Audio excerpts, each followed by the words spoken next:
My name is TraderNick. I'm so glad to be on here with Etienne. I've watched your channel for quite some time. You've had a YouTube channel much longer than I have.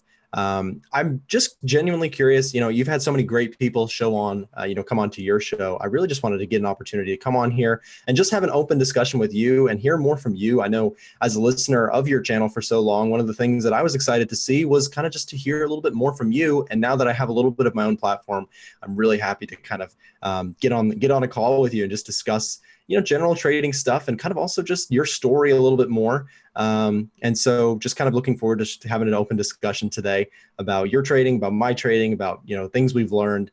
You have multiple experiences, including the travel side. Most people have not traveled all over the world like you have, which is so cool. And I know that there's a lot of people who want to hear kind of the impact that that's had on you, as well as what traveling could do for them. And I know that that's one of your primary goals. It's also one of my primary goals to, get people to the point where they can do that reasonably in their life. And that can be a part of their goals.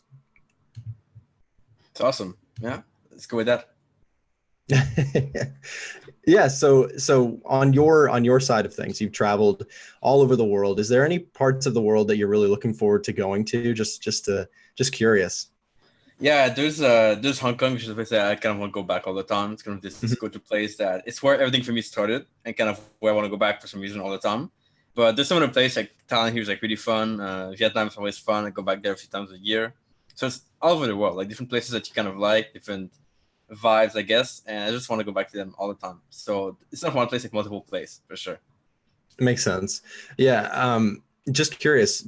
I genuinely want to know, do you trade better when you're traveling, or do you ever feel like you can focus better at home? I know you have like the laptop lifestyle going on, which is really cool because you have more of the realistic style laptop lifestyle going on. But do you find it easier to trade remote? Do you find it, I don't know if that makes a difference, but I'm just curious. Yeah. In the past, my returns at home were always better because I was like focused on the charts and taking all the trades, and like I was there working all day pretty much. So like it's really tough to miss a trade in that case. You can miss them, but like less, right? Right, and then exactly. The thing that happens is that when I start to travel, then I wasn't always there. I wanted to go out, travel, go to the beach, go see stuff, go see people. That means that you're gonna miss trade and not be there all the time, and your reviews are not as frequent. But over time, I developed tools to help me out with that, like automation. So we have a tool to get alerts at first. Then I started to automate my process for trading, so it takes taking trade automatically with an algo. That helps a lot. So yes, the results were worse from traveling, but I had to kind of force myself to find ways to make it work and improve over time. Gotcha. Yeah, no, it makes sense. For those of you guys, I just have a couple messages coming in on my side of things. If you want to just head over to Etienne's channel, I put his link in the description here. They're saying there's some audio issues. I'm sure yours is probably working better than mine. So you guys can go check out his channel. Make sure you also subscribe. Definitely worth it. Like I said, I've been a long-term viewer of Etienne, and I definitely will say you won't regret hanging out on his channel. He's got a lot of great stuff. So go ahead and watch it on his side of things. Might be best there. But we'll continue on. So yeah, I mean, that makes sense in terms of, having those better returns at home because you kind of are able to focus more on the charts. That definitely makes sense. In terms of also just kind of being able to sit down and focus on one thing.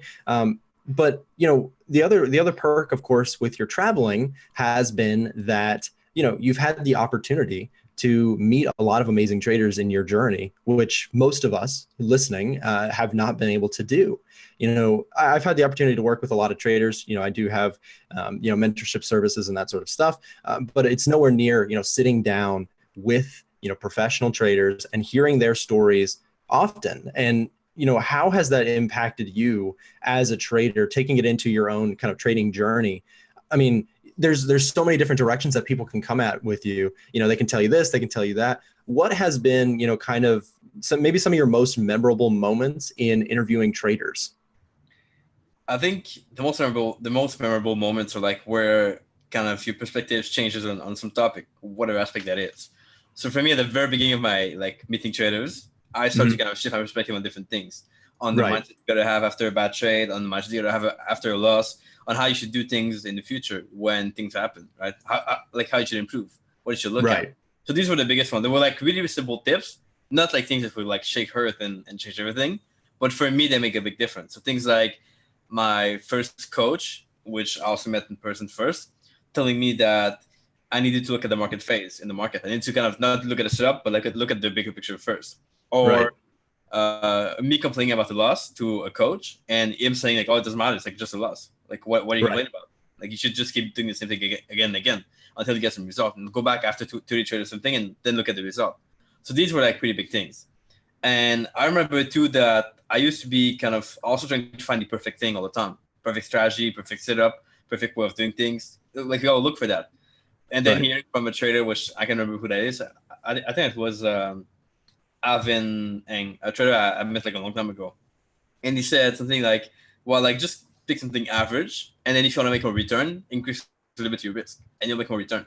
For me, it was huge. That was also, I was trying to kind of find the perfect percentage, the best return, the best strategy and stuff, and that didn't work. I was always like in a circle of trying new things. And if I just stuck to one thing and kind of increase the risk a little bit over time, I would make more money over time, and get capital from outside investors as well, which really helped. Yeah, and I think that's really cool. I mean, in fact, I'd actually even like to talk a little bit more about that. I did have a question on your side of things. How long have I been trading? But I also want to extend that to you. I'm curious. I personally have been trading for about 4 to 5 years. I'm just curious, how long have you been trading? I've been trading since 2013. So it's about 6 years. Wow. Okay. Yeah. So that's longer than I have. No, that's awesome. And so kind of finding capital for people that have that consistency in their trading. I think that's really cool because so many people, they kind of have this illusion that they're never going to make any sort of money because they don't have any money. And finding ways to give people that have that consistency, that have that proper approach in their trading, finding ways to give them the capital they need, I think is really, really cool because, that's really what a lot of people should shift their attention to. A lot of people think that, they need to double and triple their tiny accounts as opposed to just build that consistency, find that rhythm, master that risk management, that discipline, all of those things that are crucial. And then ultimately you'll be able to scale it up, kind of work with investor money, like you said. I think that's absolutely key, especially if you don't have, tens or even hundreds of thousands of dollars to trade with, but you want to make, meaningful amounts of money at some point. If you can consistently make, even if you could make consistently, 2% a month or 3% a month on large amounts of money, that's significant. So definitely really cool there. How do you go about, just curious, how do you go about, kind of finding people to invest with?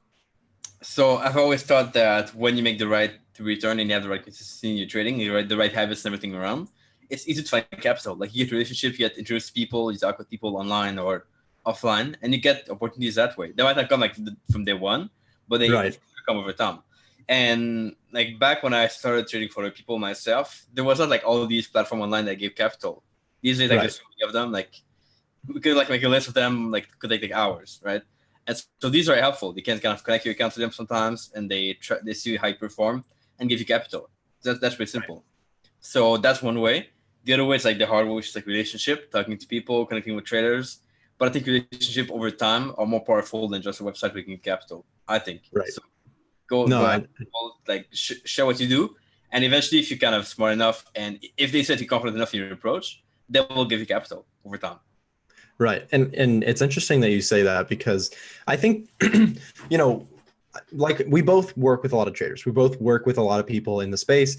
And here's the thing, just going off of what you said about that relationship being so important, usually, I don't know if you get the same sense, but usually I have a pretty good feeling for when, you have somebody new and they approach you, their mindset almost in a lot of ways defines like how they're going to succeed in trading. Now, of course, there can be shifts in mindsets, and that's not always always the case. But you can usually identify somebody who's relatively consistent in trading because they have a couple attributes that are a little bit, unique to successful traders. And I'm sure that you probably know that better than I have because you've met a lot of consistently profitable traders.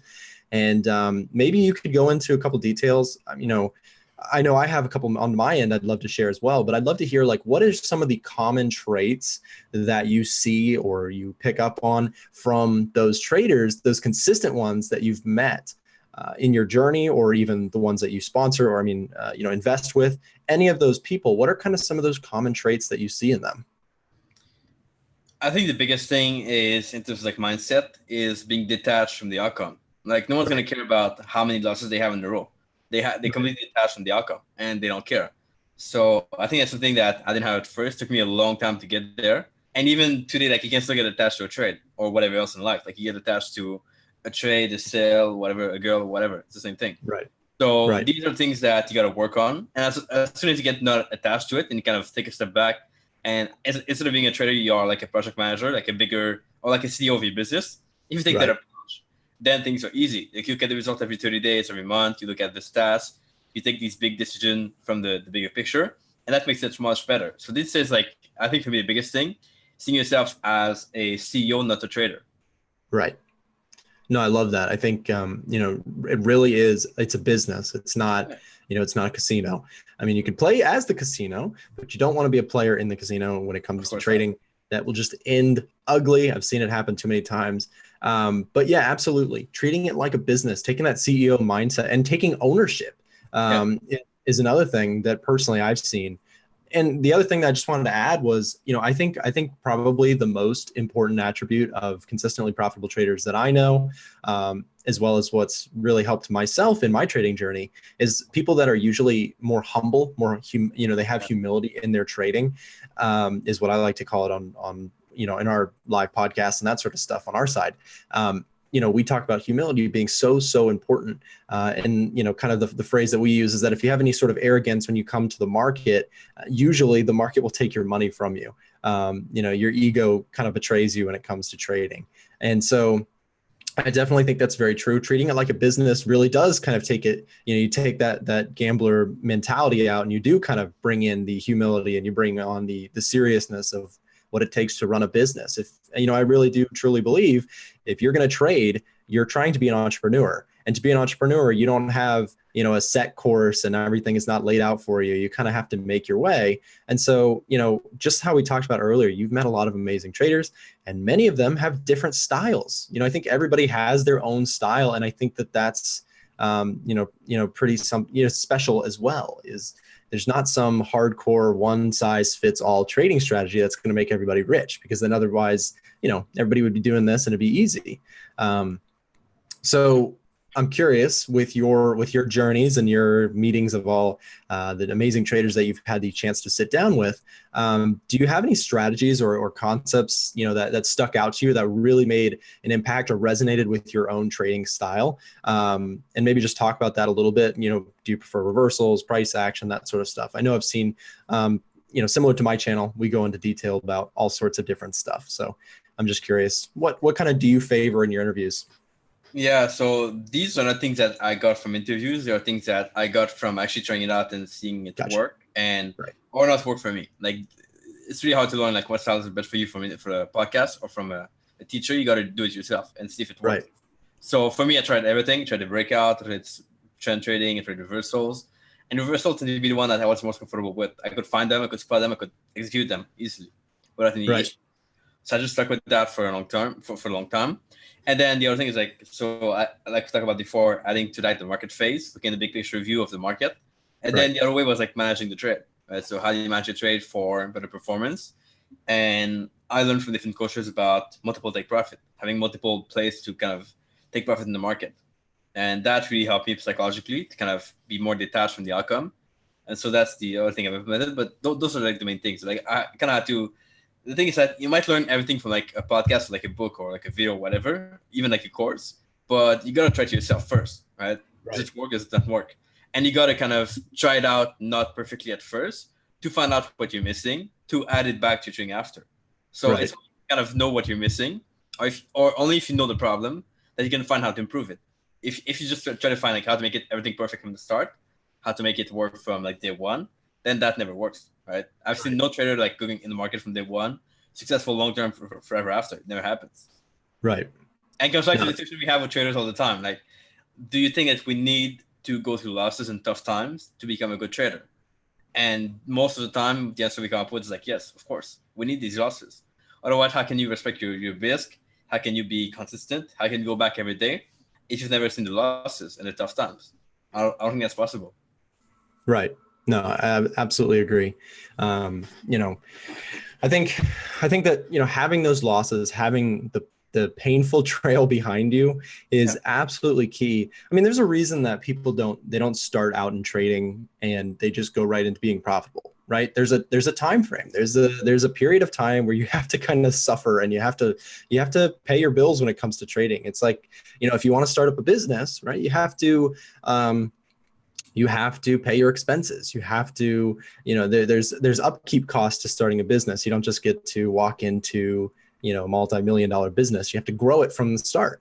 And so, I think that that's absolutely true.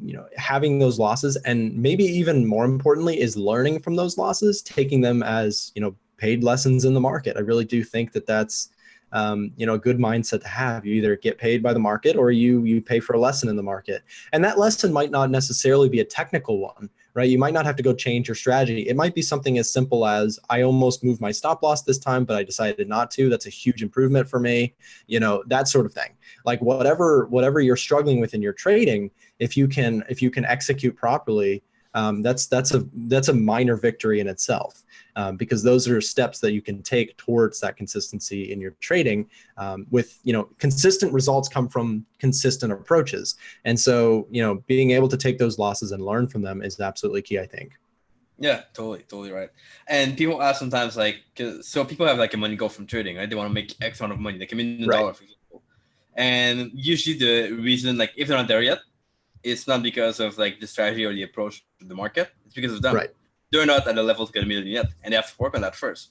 People think they have to go externally, like, the market, the strategy is this and that, but they forget that they need to work on themselves first to get to that point. And usually, if they're the right person, like the right level of mindset, character, personality, habits, they will get $1 million in no time. But you just have to build to that level yet, and that's the hard thing to do, of course, but the most rewarding one to do, to work on. Yeah, no, absolutely. And I think, you mentioned, okay, I like to trade reversals. Well, there's so many things that you can go off with that. There's all different types of ways to trade reversals. Some people use Bollinger Bands, deviations from the moving averages, all sorts of different ways to trade that. But it's absolutely crucial to not necessarily, people spend so much time trying to find the perfect system that has no drawdown and massive returns. And unfortunately, it's like we just talked about. We got talking about, losers are going to happen. You're going to pay, your expenses for this business that you're trying to start. And there's going to be pain along the way. And so, understanding that when you're building a strategy is actually really, really important, because people are looking, like I said, for that perfect trading strategy that just is not there, as opposed to kind of sticking it out and working hard on, one particular strategy, mastering a strategy. It's like you said, it's not always the strategy. Now, it could be the strategy. You could be trading something that's just not very, sophisticated, or, it doesn't even have to be sophisticated. It just doesn't have a very good edge, right? That's possible. But probably what it is not the market and your strategy, but it's probably something that you're doing inconsistently, or something, some sort of mindset that you have, or you're over leveraging. There's all sorts of risk management problems that you could be having. It's not always the strategy. And I think that was a good point. Yeah. But again, keep that in mind. Like, let's say your strategy doesn't work in the market, and that's why you lose money, right? So if you're the right person that has been learning, has been practicing, your stuff well, then you'll find in no time that the strategy doesn't work. That's going to be quick to know. Like, you'll get your stats, know it, because you know how to master your stats. You've mastered the statistics. And then you'll know how to fix it. Oh, I just need to kind of call a trader, ask him like about what he would do. You call him, you get an answer, you fix it. That's it. So that comes down to you again. Yeah, absolutely. No, that's exactly right. I mean, as you experience more in the markets, as you work with more charts and you work with more strategies, and because as time goes on, you work with more strategies. You just see more, and especially if you're working in a community of traders, you're going to see all sorts of different strategies. And with time and kind of understanding how the market functions, you'll be able to pick up pretty quickly, like you said, how profitable or how successful a market strategy is going to be. And of course, there is that context that I know you talk about on your channel. I talk about it in mine as well. Market conditions are super important, right? If you're trading reversals in a really super strong bull market, you're going to have a hard time, because the market's it has a lot of momentum, and momentum is a real thing when it comes to the markets. So definitely important with context as well. I do have a question that we've been discussing over on my channel recently that I wanted to ask you. I'm curious to hear your answer. So we have been talking recently about, the discussion of, when it comes to trading, is it more of a science or is it more of an art? Which do you think? I mean, I have my answer. It's shifted over time, but I'm curious, and not to put you on the spot, you can take some time if you need to think about it, but it's an interesting question. Here's the thing. I think you can either treat it as a science or an art, and it comes down to you. What do you prefer to treat it as? And the thing is, you cannot do, I feel it's like an art, but it could be a science too. You got to be clear on what you think it is. And if you say it's a science, then make it a science. Like, go through the process, create some rules, create some things you're going to follow all the time, create some procedures, and make sure that you kind of know the steps, the metric, the result.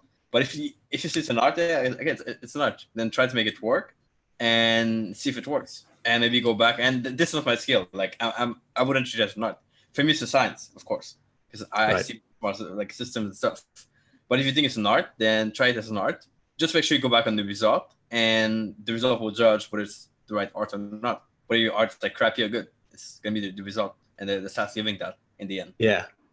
No, I love that answer. That's really good. On our we put up some polls on my channel, and it was pretty quick, pretty close, like 50-50 art to science. And I definitely agree with your concept of, treat it how you want to treat it, but make sure you're consistent in that approach. If you are trying to be that hardcore, systematic trader, which neither is better or worse than the other. It's all about your perspective of the market. It's all about how you feel most comfortable and what works for you. But when it comes to being, if you're a science guy, you don't want to kind of deviate into that art all the time, because, you want to stick to, that consistency that we talked about. Now, same goes for being an art guy. If you find technical analysis to be more of an art form as opposed to a hard science, then it's important to keep that consistency there too. You don't want to, because sometimes it can be hard to quantify things in technical analysis. Quants in hedge funds talk about that all the time. It's hard to quantify Fibonacci retracements and things that are a little bit on the subjective side. But there are people who swear by, discretionary trading. And so in a way, both can definitely work. Just depends on your own strategy. But I think for me personally, I've deviated a little bit more from the science part, because for my background is in computer science. I've built all sorts of trading systems. I know you play around with that also on your channel. And so my background is in computer science.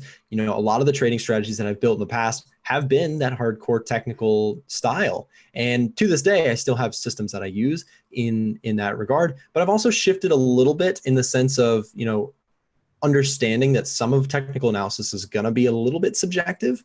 So having that mindset of, if you don't want to use that stuff, that's fine. Just don't use the stuff that's subjective. But if you want to go into that area, you just have to know that it's not going to be a hard science.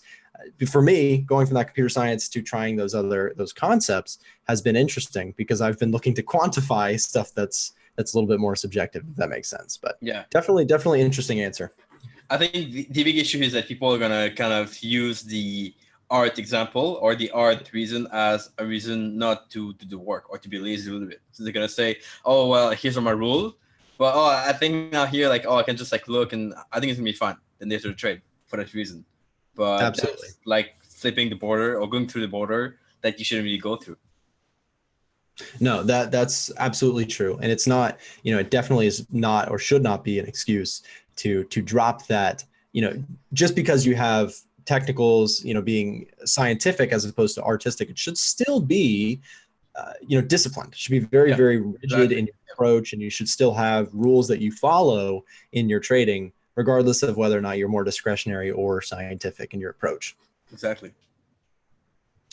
But yeah, so again, I think the biggest thing that, it was interesting on our side of things, we had a 50-50 split. So I don't know that, do you have an opinion when it comes to one or the other on which is better to teach to people, is better to, kind of communicate to people?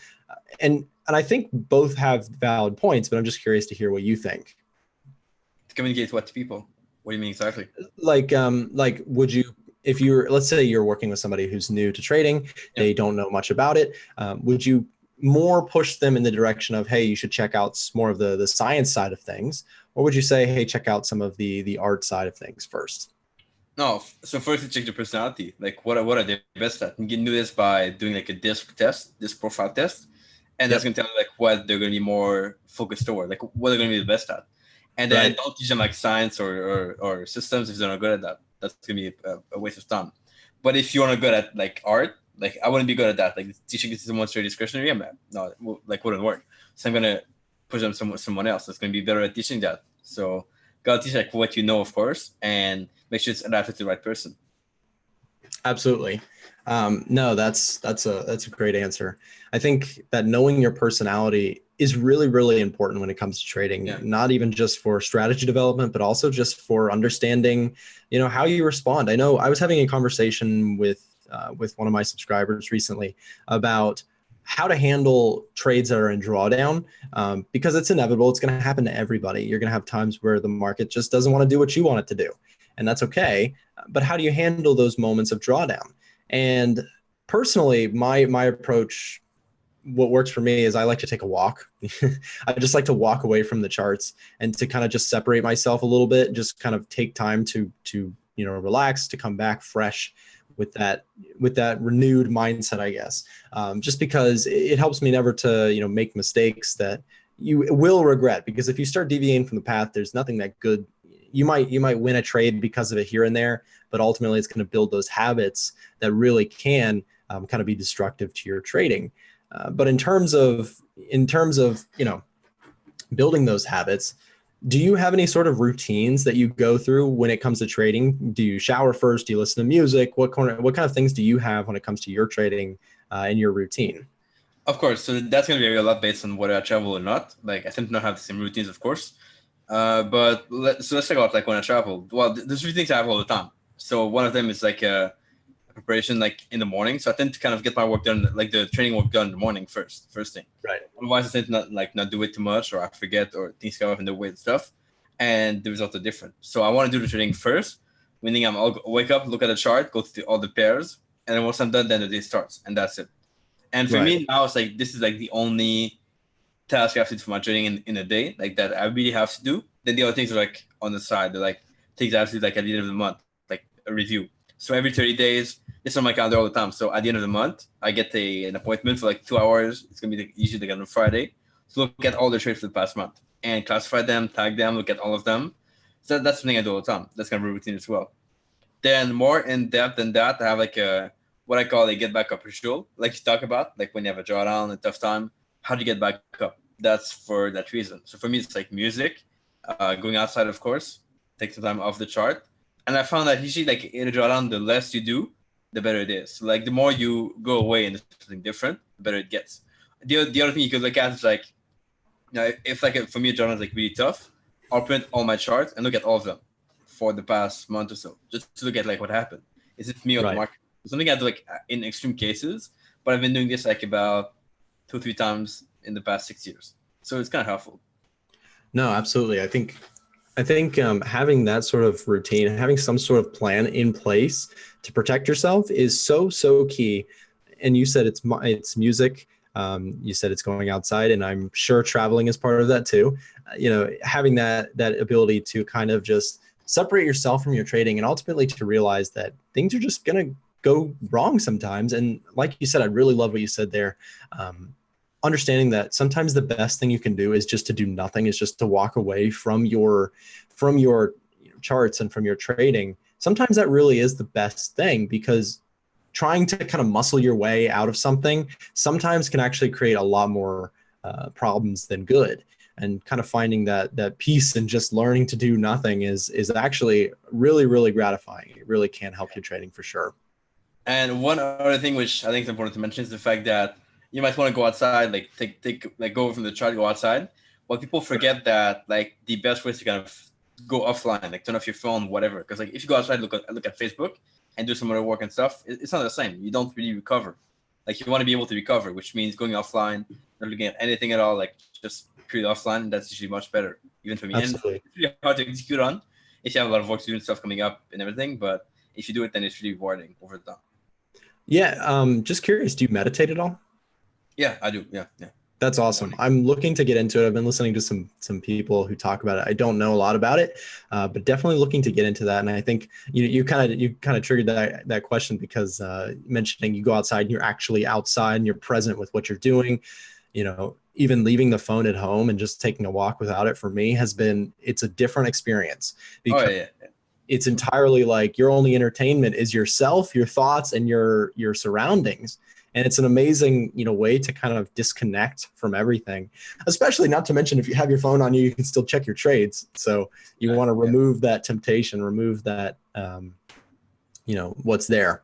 So, but I think that's awesome. I think that's really cool. And you meditate also, and that's just multiple ways, people who are listening can take that information and think about it. How would best, find your own version of what is happiest for you and really use that as kind of your safe space from your dark times in your trading. And if you trade for any amount of time, it's coming, right? If you're new to trading and you think you're invincible and you've made, great money on a demo account, just get ready because unfortunately the markets, I think people have this illusion of what a consistently profitable trader look like, and it's different from what a consistently profitable trader actually is. They think that a person that's consistently profitable sits there and kind of just prints money like a ATM machine. They just sit there and they make money and money and money, and there's no sorts of problems that come about. And it's actually the opposite, at least in my experience from the traders that I've talked to. And I'd love to hear more from your experience if you've heard the same. But everybody I've talked to that's been consistent in their trading approaches has been a master at dealing with problems, not a master at just printing money, if that makes sense. Yeah. I don't know. I'd like to hear just Yeah. from your experience. Is that common? So this is massive too. So people think that traders are gonna have a few losses here and there and stuff, but they make like whatever 10% a month all the time. Right. That does happen. Right? That might happen in good months or good years, but you gotta kind of even out at some point, and you gotta go through losses and painful times. So Right. that's one thing. And yeah, totally right. And then the other thing is that's also why I believe in the fact that trading is better to be able to multiply your wealth, like create more wealth, as opposed to just like make it from scratch. So, but if you have other ways to make money first, or other ways to kind of put back in your account, and I'm thinking of this with traders all the time. So, people think that you can make like a living like 50K on an account for like 50K, $6,000, whatever, depending on like where you are.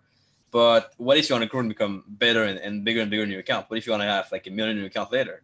Well, if you have 50K to start with and you do this all the time, you cannot really multiply. Unless you think about like IRIS and stuff, and that doesn't work. So it's better to kind of multiply your money and use this to make more wealth as opposed to create wealth from scratch, I think.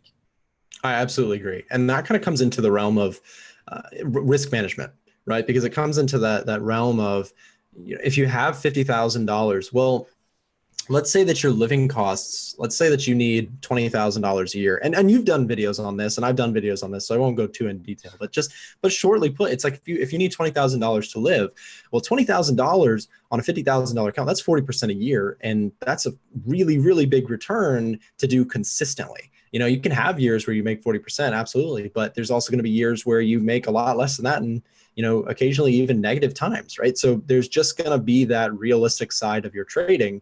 And so from a perspective of risk management, you don't want to over leverage that $50,000 account because you risk losing the whole thing. So I definitely think that is very important, is having that risk management in place and understanding that you're going to need capital. That's just what people don't want to hear. That it's like you said, a way to multiply your wealth as opposed to create new wealth. That's an absolutely, amazing way to say it, because it's so true, right? It's not the Forex market.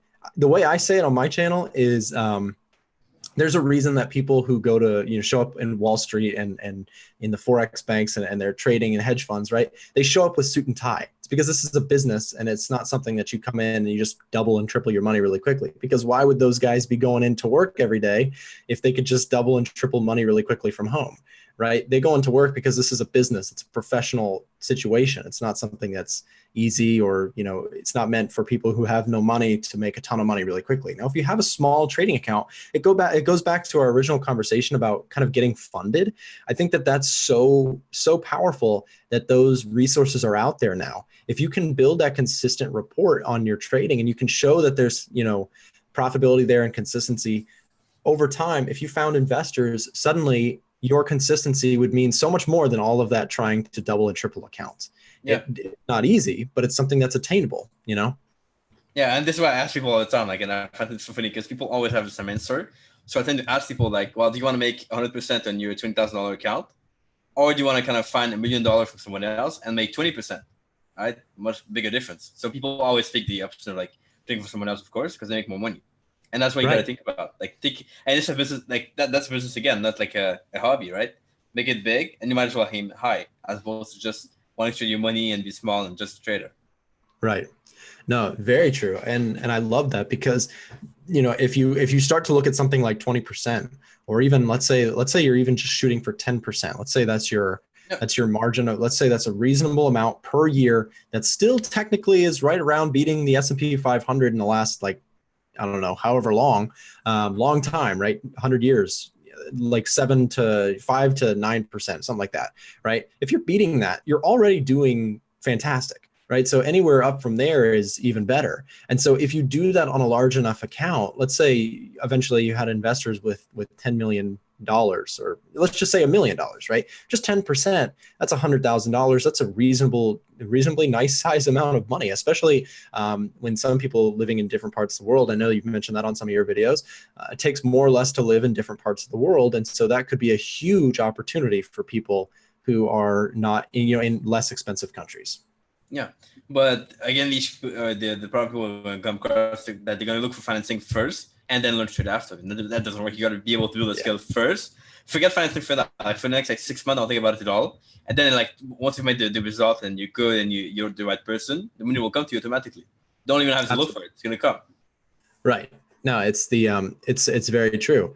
You know, I think it's like you said, it's most important to focus on your own results. It's most important to focus on your own psychology, because really you can have a system, you can have an algorithm, you can have, the perfect entry and exit method that you've back tested a million times. But at the end of the day, there's got to be someone in the driver's seat that knows what they're doing.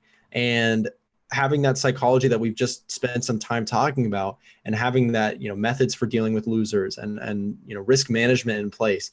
Those are the things that people who would invest, because that's what I would be looking for, right? I'd be looking for people who know all of this stuff before giving them any sort of money, right? They need to know stuff that takes time to learn when it comes to trading. You have to kind of be in the trenches, if you will, for some time before you have kind of that experience, those consistent results that you're looking to build for a portfolio to ultimately deliver to somebody who's in the investment world.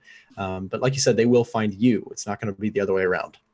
Yeah, and people would do this because like they want to have the safety that they're used to in the job of like, oh, you're gonna be making this amount of money per year. That's like you're safe, but that doesn't work well in trading. Like like you got to be able to kind of take the jump first, take the leap, and then things are gonna unfold, and you got to be able to kind of make shit from there, like make things happen yourself. Right. Absolutely, very true.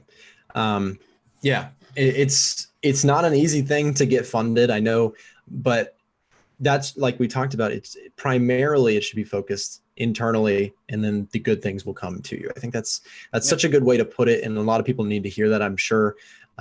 Everybody wants that easy way out. They want, like you said, the funding first, and then the performance, and it's just not how the world works. It's you've got to prove yourself, and then the world might help you out somewhere along the way.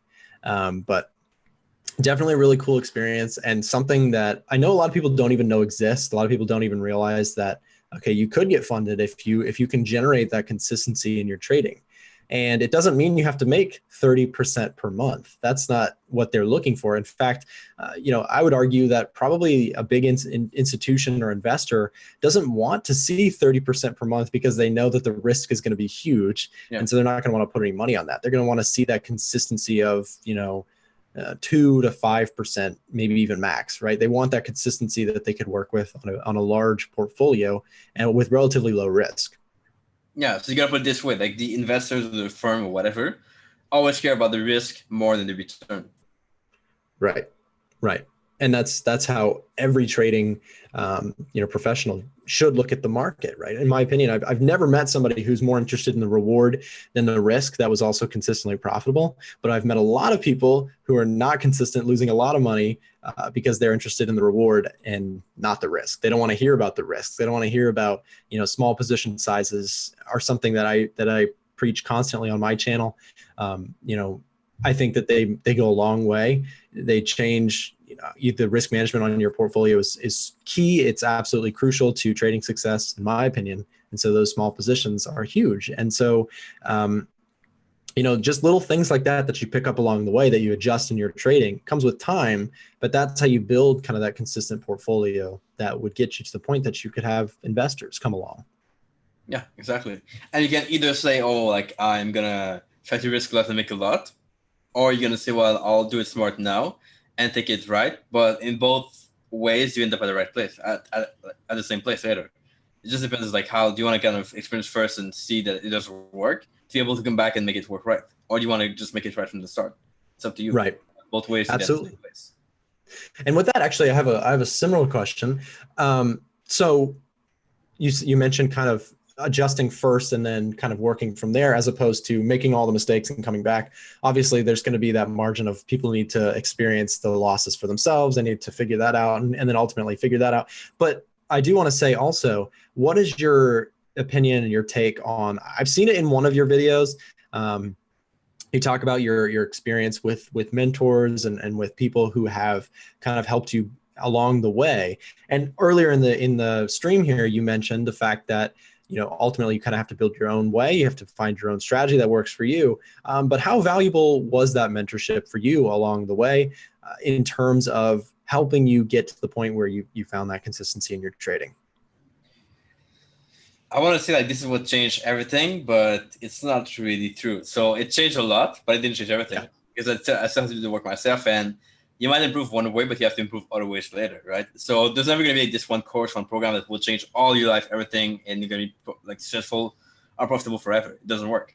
But It did help me out kind of figure out that other people had the answers I was looking for. And that the only thing you got to kind of understand is that if you want to become better, first you got to be able to ask people, ask for traders, ask for mentorship, ask for a coach, whatever.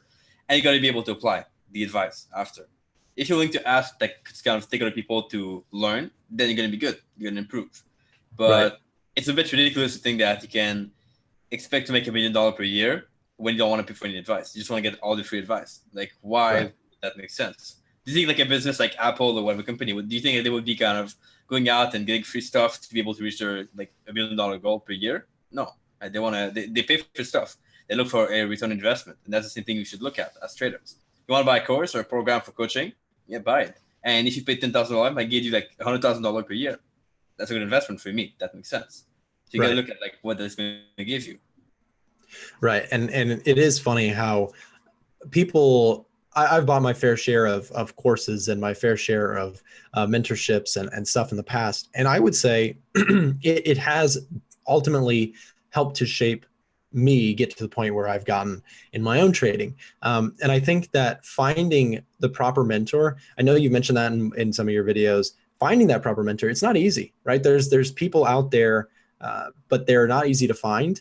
And a lot of times they're the ones that are not shouting from the hilltops about how, they're going to make you a millionaire, right? They're going to be the people that are more, we go back to that concept of humility. They're going to be, they're not going to be touting, they're screaming about how amazing they are. They're going to be kind of showing consistency in other ways. So, for me, they definitely have gone to shape gone forward to shape how my trading journey has developed, and as well as just kind of my mindset journey, just as much really, because successful trading really is a mindset in my opinion.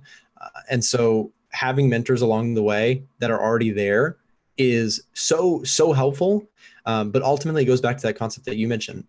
It ultimately comes down to being able to continue to push the effort on your side, to take what people are saying and to actually listen and employ it in your own journey, in your own trading, in your own, mentality and psychology. That's going to require effort on your end. And like you said, there's not some one size fits all perfect strategy or course that's just going to change your life forever. I love that you said it that way, because that's really how people think it's going to be, as opposed to what it really is it's just a stepping stone in your journey. Of course, that system could work out great for you. You could come across a system that you're like, hey, I really buy into this. This is really great, and slightly tweak it to fit your personality, your style as well, right? That's entirely something that's possible. But I think that understanding, there's not going to be that perfect system out there and that perfect mentor. Nobody's going to be able to do this for you, is what I'm trying to say. And I think, I think you see that as well. Ultimately, you said you kind of found your own path. But overall, those mentorships, you would say, were helpful to you, right? Yeah, of course. So we're going to wrap this faster. But one last thing is that, like, people wonder, and I used to wonder the same, like, oh, is that course going to be like the right one for me? Like, it's like going to help me get results really quickly and get the result I want. And well, like, it could get you a result, but what if it doesn't? Maybe like you saw last year I spent like $6,000 on a course. I didn't get any result because the thing I learned in the course wasn't applicable to me. Like, I couldn't apply them to like for the vision I had for my trading and my life. And so what teachers do is that, well, this is what doesn't work for you. That's what they teach you. That's fine. That's a lesson you need to have. What if down the line, 10 years later, you don't know the difference, and you try this and it doesn't work, and you lose a lot of money? Well, you just paid like some money now to learn it, and that's good. Right. No, I think that's super valuable.